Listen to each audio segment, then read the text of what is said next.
के माँ बाबा के कानों में लगातार लोगों के हंसने की आवाजें गूंज रही थी। अब वो दोनों ये हंसी और बर्दाश्त नहीं कर पा रहे थे।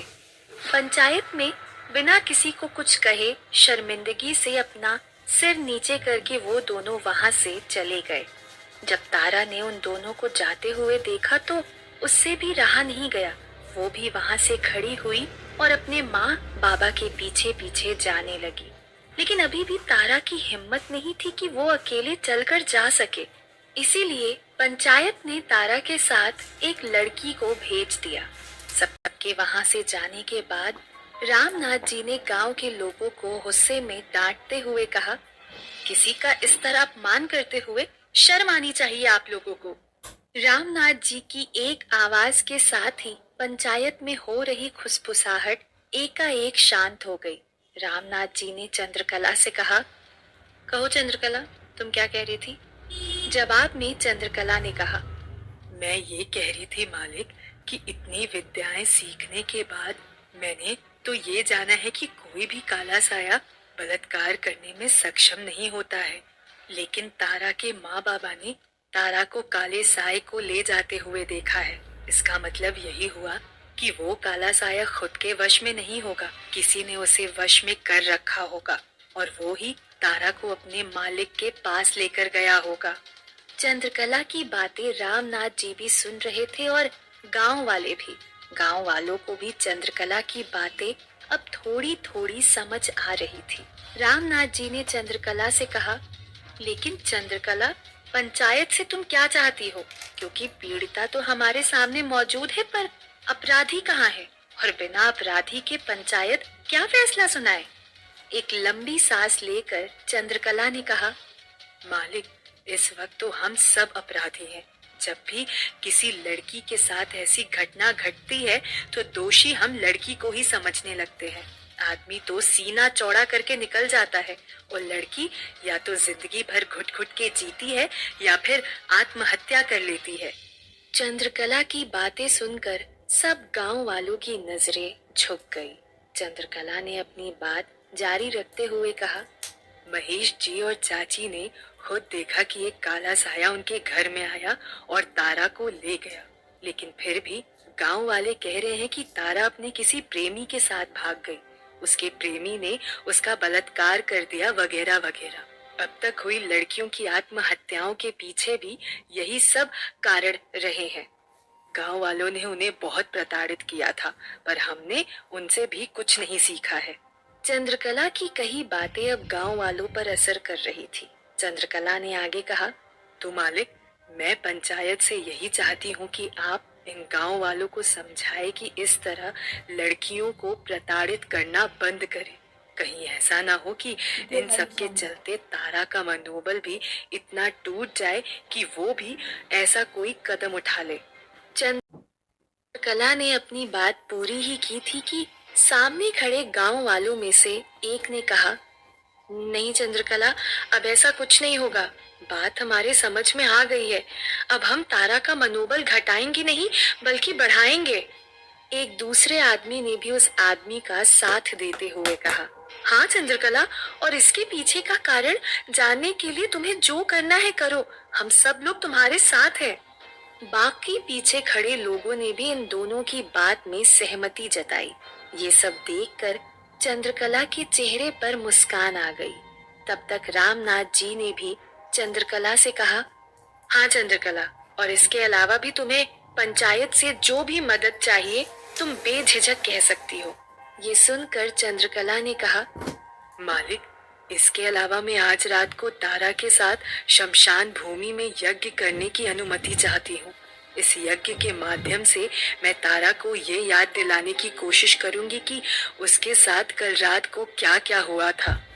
रामनाथ जी ने बिना कोई सवाल किए चंद्रकला को अनुमति दे दी।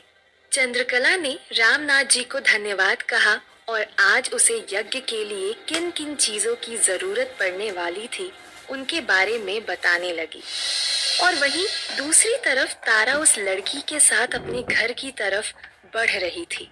चूंकि तारा को चलने में भी परेशानी हो रही थी, इसीलिए तारा के माँ बाबा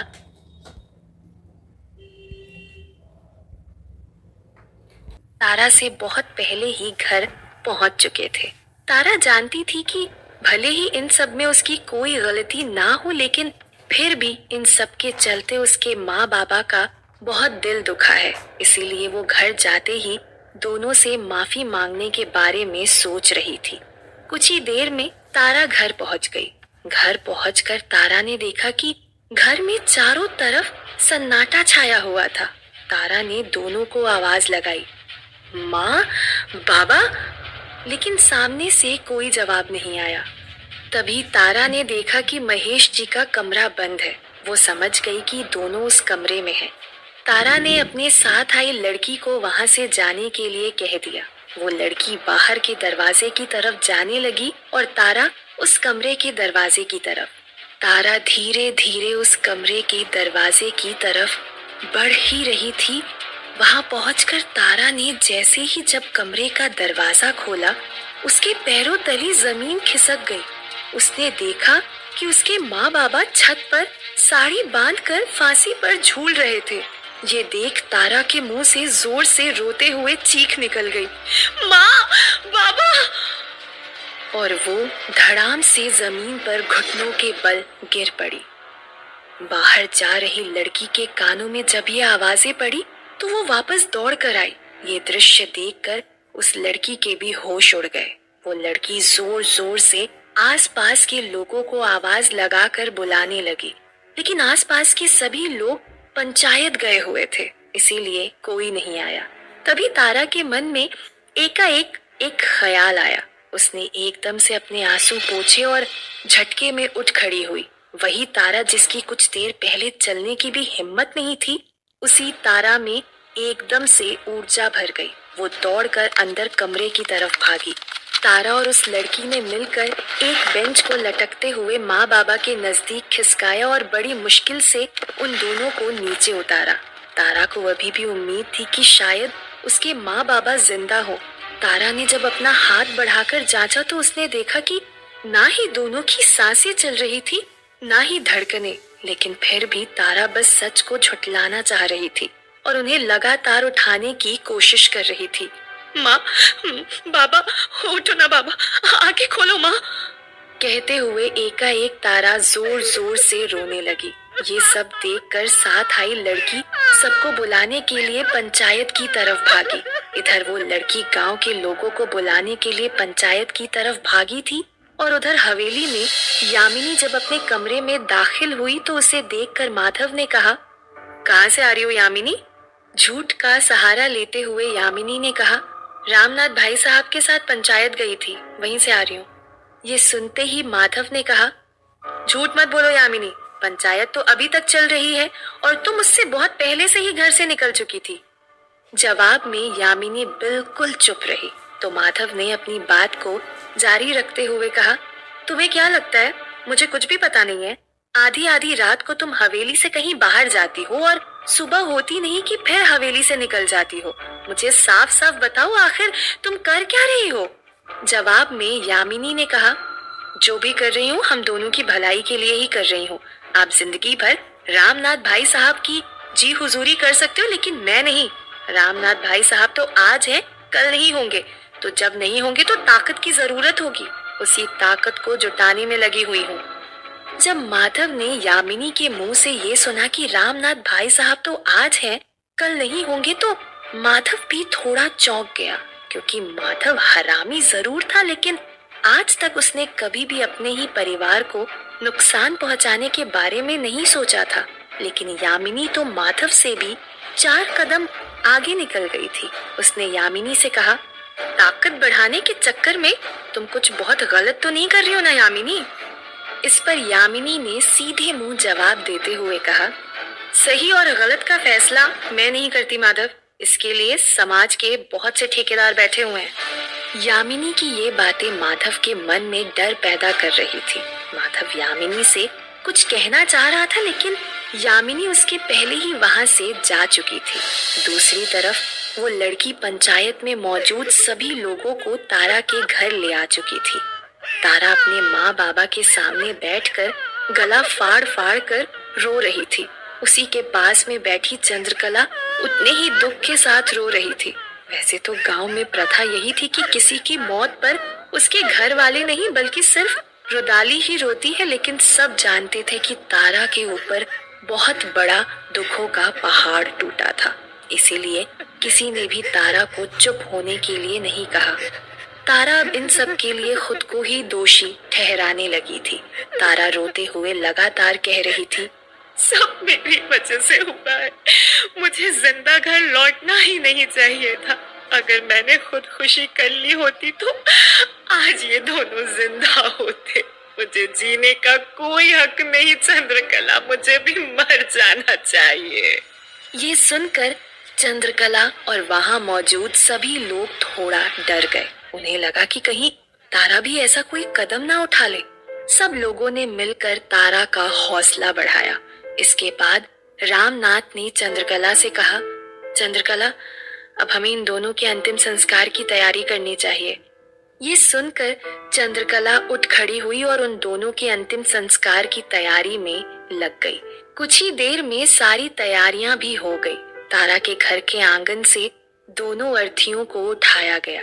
गांव में एक ही घर से दो अर्थियां उठने की वजह से पूरा गांव सहम गया था।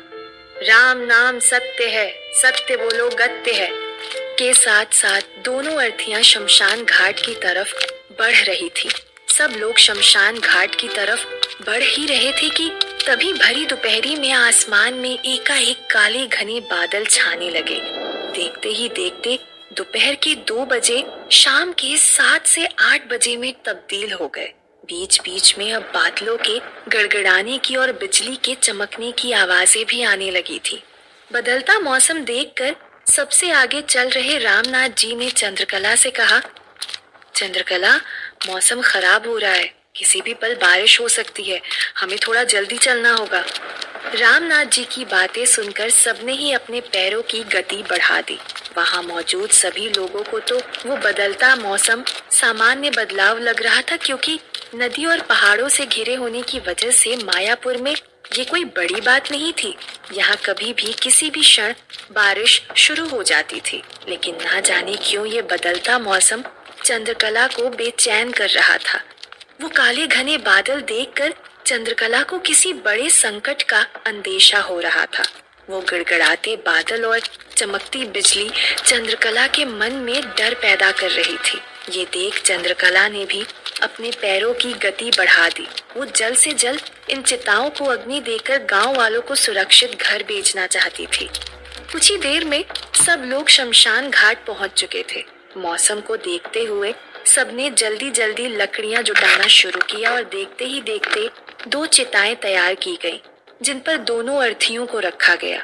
लेकिन चंद्रकला उन अर्थियों को अग्नि देने ही वाली थी कि तभी एकदम तेज मूसलाधार बारिश शुरू हो गई। सब लोग भाग भाग कर इधर उधर जहाँ भी बारिश से बचने के लिए जगह मिल रही थी वहाँ शरण ले रहे थे। दोनों चिताएं उस बारिश में भीग रही थी। रामनाथ जी ने अपनी चिंता जाहिर करते हुए कहा, चंद्रकला, इस मूसलाधार बारिश में हम इन दोनों का अंतिम संस्कार कैसे करेंगे? इस बात से चंद्रकला के चेहरे पर भी चिंता की लकीरें साफ दिखाई दे रही थी। चंद्रकला ने रामनाथ जी से कहा, पता नहीं मालिक, लेकिन इनका अंतिम संस्कार जल्द से जल्द करना भी बहुत जरूरी है, क्योंकि आत्महत्या करने के बाद ज्यादा देर तक किसी के पार्थिव शरीर को नहीं रखा जा सकता। चंद्रकला की बात सुनकर रामनाथ जी भी थोड़ा चिंतित हो गए। उन्होंने चंद्रकला से कहा, ठीक है चंद्रकला, कुछ देर इंतजार करते हैं। अगर बारिश नहीं रुकी तो कोई दूसरा उपाय सोचेंगे। इसके बाद सभी लोग बारिश के थमने का इंतजार करने लगे, लेकिन बारिश थमने की बजाय और तेज होती जा रही थी। वहीं इन सबसे दूर अंगुना की दुनिया में कटीली अंगुना को सारी सच्चाई बता चुकी थी। अपनी बात को खत्म करते हुए कटीली ने कहा, तभी एकाएक वो काला साया उस तारा को लेकर मेरी आंखों से ओझल हो गया। लेकिन अंगुना, वो काला साया कोई और नहीं बल्कि वही था जिसे कुछ समय पहले उस पत्थरभुज बाबा ने मुक्त किया था। पर मुझे एक बात समझ नहीं आई अंगुना, कि कोई भी काला साया मुक्त होने के बाद वापस कैसे आ सकता है? सारी बात सुनने के बाद अंगुना ने कहा, इसका मतलब कि किसी ने उस काले साए को मुक्त होने ही नहीं दिया। उसके पहले ही उसे वहां से आजाद कर दिया होगा और अब उसी काले साए का इस्तेमाल कर रहा है अपने कार्यों को सिद्ध करने के लिए। ये सुनकर कटीली ने पूछा, लेकिन कौन अंगुना, और कोई ऐसा क्यों करेगा? उस समय तक पत्थरभुज बाबा की छवि बहुत साफ थी। वो काले सायों से मायापुर के लोगों की रक्षा किया करते थे, इसीलिए अंगुना को भी पत्थरभुज बाबा पर शक नहीं हुआ। उसने कटीली से कहा, ये तो नहीं पता कटीली, लेकिन एक बात तो साफ हो गई है कि इन सब आत्माओं के पीछे हम में से किसी काले साए का नहीं बल्कि मायापुर वासियों का ही हाथ है, जिसका परिणाम उन्हें बहुत भारी पड़ेगा। अंगुना ने ये कहा ही था कि तभी एक काला साया अंगुना के पास चिल्लाते हुए आया, अंगुना, अंगुना, तुम्हारी बेटियां। अपनी बात कहते कहते वो काला साया वहीं रुक गया।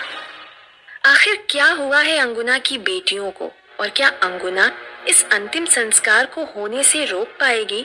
अगर नहीं तो फिर कैसे बचाएगी चंद्रकला मायापुर के लोगों को अंगुना के हमले से?